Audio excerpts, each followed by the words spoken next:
আসসালামু আলাইকুম ওয়া রাহমাতুল্লাহি ওয়া বারাকাতুহু। সম্মানিত বন্ধুরা, আশা করি সকলে ভালো আছেন এবং সুস্থ আছেন। আপনাদের দোয়া এবং ভালোবাসা আমি ভালো আছি।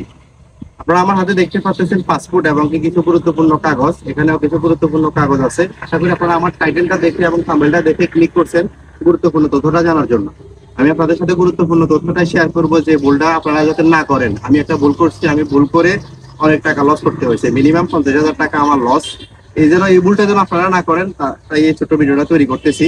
আপনারা যারা দেশের বাইরে যাবেন বা আপনাদের নিকটস্থ কেউ না কেউ তো দেশের বাইরে যাওয়ার জন্য অপেক্ষা করতেছে, আপনিও কোনো না কোনো সময় যাবেন চিন্তা করতেছেন। তো আসলে এই ভুলটা করবেন না, এটা জেনে রাখলে আপনার জন্য উপকৃত হবে। যে কোনো জিনিস জানার আগে অনেক কঠিন মনে হয়, আপনি যদি জেনে রাখেন আপনার কাছে অনেক সহজ হবে। আমরা আমাদের এই চ্যানেলটাতে ইনফরমেশন মূলক ভিডিওগুলো আমরা তৈরি করে থাকি, আপনারা আমাদের চ্যানেলে ঢুকলে দেখতে পারবেন। তো আমি আজকে যে ইনফরমেশনটা আপনাদের সাথে শেয়ার করব সেটা হচ্ছে যে একটা দেশের ফ্লাইট এবং একটা দেশের ভিসা প্রসেসিং থেকে শুরু করে যত যত কাগজপত্র আছে সবগুলো কাগজপত্র সম্পর্কে আমি কথা বলবো। আর একটা ছোট্ট একটা কথা বলবো, আপনারা টিকিট প্রসেসিং এর আগে যে ভুলটা করবেন না, সেটা হচ্ছে যে আপনারা টিকিট প্রসেসিং এর আগে যে আমার হাতে এই যে একটা জিনিস দেখতে পাচ্ছেন, এই কাগজটার মূল্য হচ্ছে 50,000 টাকা।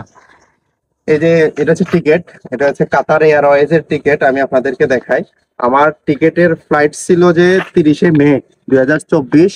এই যে 30শে মে 2024 10টা 55 মিনিট। আপনারা একটু ভালো করে খেয়াল করলে দেখবেন, এই যে এখানে যে একটা গলত করে ফেলছি।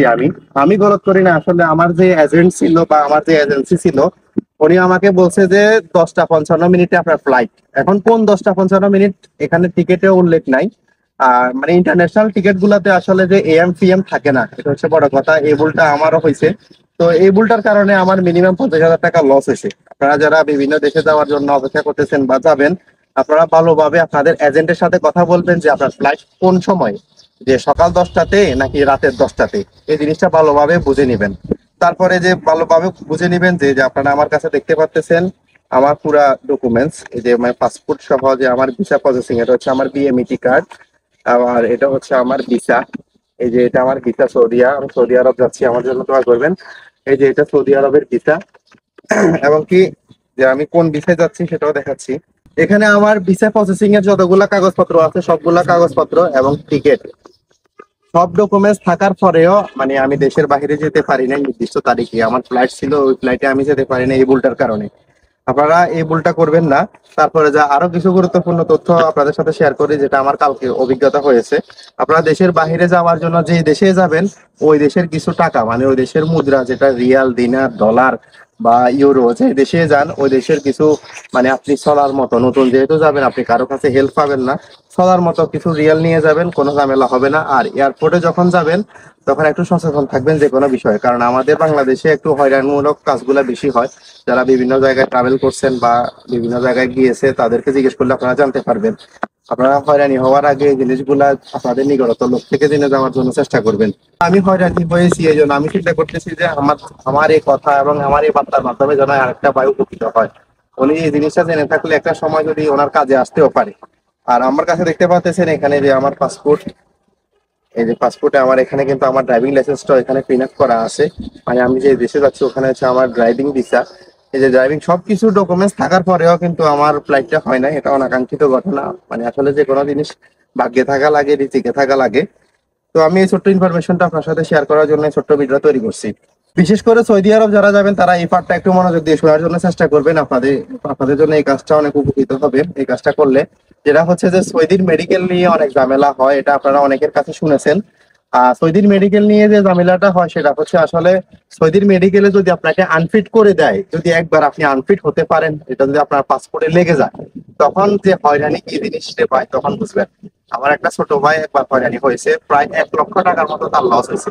এরকম 2টা পাসপোর্ট বানাইছে, মানে 2টা পাসপোর্ট বানায় সবগুলা আরো কত হয়রানি হওয়ার পরে যায় মোটামুটি অনলাইন থেকে তাদের যে আনফিটটা উঠেছে উঠানোর পরে যায় নতুন আরো একটা পাসপোর্ট বানায় পরে সৌদি আরব যেতে পারছে।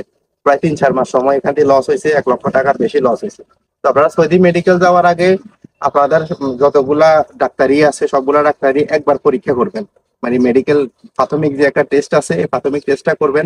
প্রাথমিক টেস্টটা করে ফাইনাল টেস্টে আপনি যাওয়ার জন্য চেষ্টা করবেন। আপনি ফিট, অনেকের ভাগ্য ভালো প্রথমে ফিট হয়ে যায়। আর অনেকেরই কি করে অল্প কিছু টাকার জন্য আসলে আমাদের দেশে কিছু লোভী মানুষ আছে, এই মানুষগুলা বিপদে ফেলাই দেয়। মাত্র 4-5 হাজার টাকার জন্য একটা লোকের জীবন মানে এলোমেলো করে দেয়।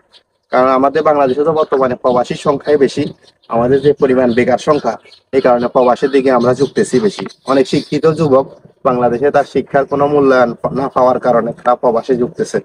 তো আপনি সৌদি আরবের বিশেষ করে অন্যান্য দেশের গুলা পরে, অন্যান্য দেশে তো ঝামেলা হয় না, সৌদি আরবের মেডিকেলে কিন্তু যদি ঝামেলা হয় আপনি খুব হয়রানি হবেন। তো আপনারা এই জিনিসটা একটু জেনে যাওয়ার জন্য চেষ্টা করবেন। আর আপনার নিকটস্থ আত্মীয় স্বজন যারা সৌদি আরব গিয়েছে বা সৌদি আরবে যাওয়ার জন্য প্রসেসিং করতেছে তাদের সাথে একটু আলাপ করবেন। তারপর আপনি যে কোনো জিনিস জানলে আপনার জন্য উপকৃত হবে। না জেনে একটা কাজ করে ফেললে তখন কিন্তু বিশাল ক্ষতিগ্রস্ত হবেন। তো বন্ধুরা, আমি এই ইনফরমেশনটা আপনাদের সাথে শেয়ার করার জন্য ছোট্ট ভিডিওটা তৈরি করা। ভিডিওটা ভালো লাগলে অবশ্যই লাইক করে পাশে থাকবেন। আমাদের এই চ্যানেলটাতে ইনফরমেশন মূলক যতগুলো ভিডিও আমরা তৈরি করছি আপনি ঢুকলে দেখতে পারবেন ইনশাআল্লাহ। দেখা হবে নতুন কোনো এপিসোডে, নতুন কোনো ভিডিওতে। ওই পর্যন্ত সবাই ভালো থাকবেন, সুস্থ থাকবেন। আসসালামু আলাইকুম ওয়া রাহমাতুল্লাহি ওয়া বারাকাতুহু।